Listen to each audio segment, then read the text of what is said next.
تو فرض کریں کہ آپ اپنا سالانہ جسمانی چیک اپ کروانے گئے ہیں اور آپ کو بتایا گیا ہے کہ آپ کو ہائپر ٹینشن ہے۔ اب اس کا مطلب کیا ہے اور یہ آپ کے لیے مسئلہ کیوں بن سکتا ہے؟ دراصل ہائپر ٹینشن ایک اور لفظ ہے جو ہم زیادہ بلڈ پریشر کے لیے استعمال کرتے ہیں، یعنی آپ کے بلڈ ویسلز کے اندر دباؤ بہت زیادہ ہے، یا جو خون ان کے اندر گردش کر رہا ہے وہ حسب معمول سے زیادہ دباؤ میں ہے۔ اس کو سمجھانے کے لیے آئیے اپنے سرکولیٹری سسٹم کو ایک پانی کے نظام یعنی پلمبنگ سسٹم کی طرح سوچتے ہیں۔ تو آپ کے پاس ایک نل ہے جو پانی کو گردش میں رکھتا ہے۔ یہاں نل آپ کا دل ہے اور پانی خون ہے، اور یہ خون کو پمپ کر کے باہر بھیجتا ہے آپ کے پھیپھڑے اور جسم دونوں کی طرف، اور پھر وہ خون واپس بھی وصول کرتا ہے۔ یعنی جو خون باہر جاتا ہے وہ آرٹریز ہیں جو دل سے دور جاتی ہیں، اور جو خون واپس آتا ہے وہ وینز ہیں۔ اور ان دونوں پائپوں میں یعنی اندر اور باہر یا آپ کی وینز اور آرٹریز میں ایک خاص پریشر ہوتا ہے۔ تو یہاں باہر جانے والے حصے میں ہمارے پاس آرٹیریل پریشر ہے یعنی آرٹریز میں دباؤ، اور واپس آنے والے حصے میں وینس پریشر ہے۔ چونکہ آرٹیریل طرف وہ ہے جہاں دل خون کو باہر پمپ کر رہا ہے، اگر اس طرف پریشر زیادہ ہو جائے تو دل کے لیے خون کو باہر پمپ کرنا بہت مشکل ہو جاتا ہے۔ اور عام طور پر اس کا مطلب یہ ہوتا ہے کہ دل کو زیادہ محنت کرنی پڑتی ہے کیونکہ وہ زیادہ دباؤ کے خلاف پمپ کر رہا ہوتا ہے، ٹھیک ہے؟ اب بہت سی چیزیں ہیں جو پائپوں کے اندر دباؤ کو زیادہ کر سکتی ہیں، اور اسی وجہ سے پمپ کو زیادہ کام کرنا پڑتا ہے۔ لیکن دو اہم چیزیں جن پر ہم توجہ دیں گے وہ ہیں فلو یعنی بہاؤ اور ریسسٹنس یعنی رکاوٹ۔ اور بہاؤ سے مراد ہے کہ ہم لیکوئڈ کے مقدار کی حرکت کو کیسے بیان کرتے ہیں، یعنی پانی پائپوں میں کیسے حرکت کرتا ہے، یا ہمارے معاملے میں خون پورے جسم میں کیسے گردش کرتا ہے۔ جب ایک ہی جگہ میں زیادہ سیال یا بہاؤ ہو تو دباؤ پریشر زیادہ ہو جائے گا، ٹھیک ہے؟ سوچیں اگر آپ اس نظام میں ٹوٹی کو زیادہ کھول دیں تو اچانک ہم ایک ہی سائز کی پائپوں سے زیادہ پانی نکالنے کی کوشش کر رہے ہیں، تو اب وہ پائپ زیادہ دباؤ میں آ جائیں گے۔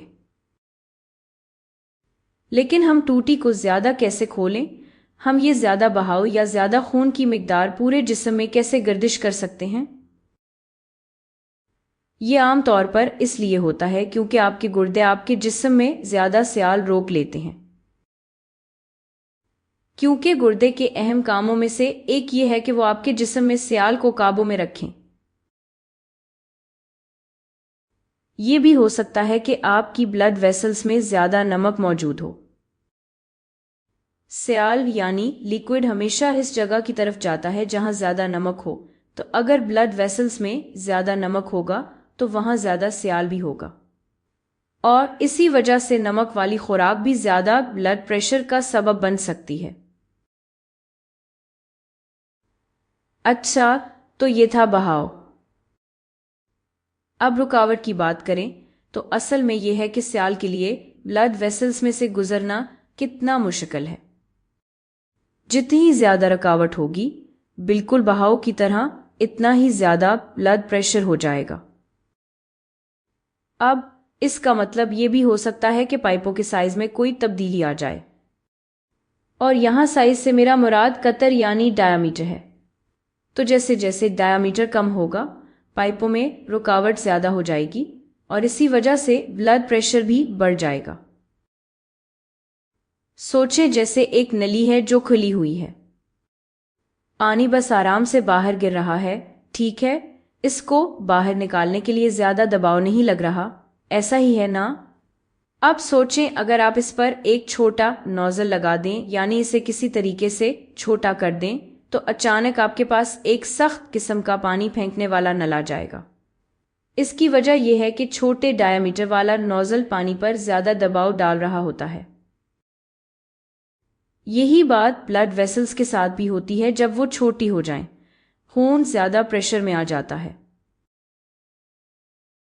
جب بھی آپ کی بلڈ ویسلز سکڑتی ہیں تو اسے ویسو کنسٹرکشن کہتے ہیں، اور ویسو کا مطلب ہے بلڈ ویسلز، تو یعنی بلڈ ویسلز کا سکڑنا۔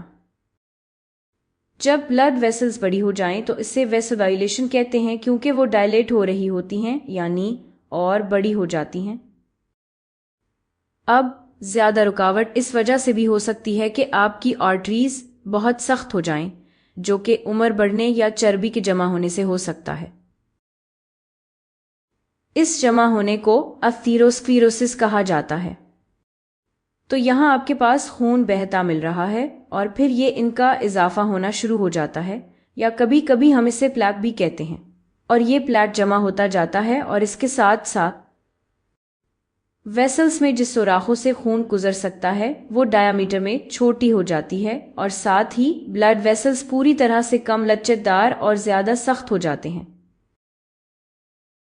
صحت مند آرٹریز میں ایک خاص حد تک لچک ہوتی ہے، یعنی وہ تھوڑی سی لچکدار ہوتی ہیں۔ تو جب ان میں زیادہ خون کا بہاؤ ہوتا ہے تو وہ تھوڑا سا کھنچ جاتی ہیں تاکہ اضافی خون کے بہاؤ کو جانے دے سکے۔ اگر وہ لچک ختم ہو جائے اور وہ سخت ہو جائیں تو پھر وہ اتنا نہیں کھنچیں گی، اور اس طرح رکاوٹ بھی بڑھ جاتی ہے اور آپ کا بلڈ پریشر بھی بڑھ جاتا ہے۔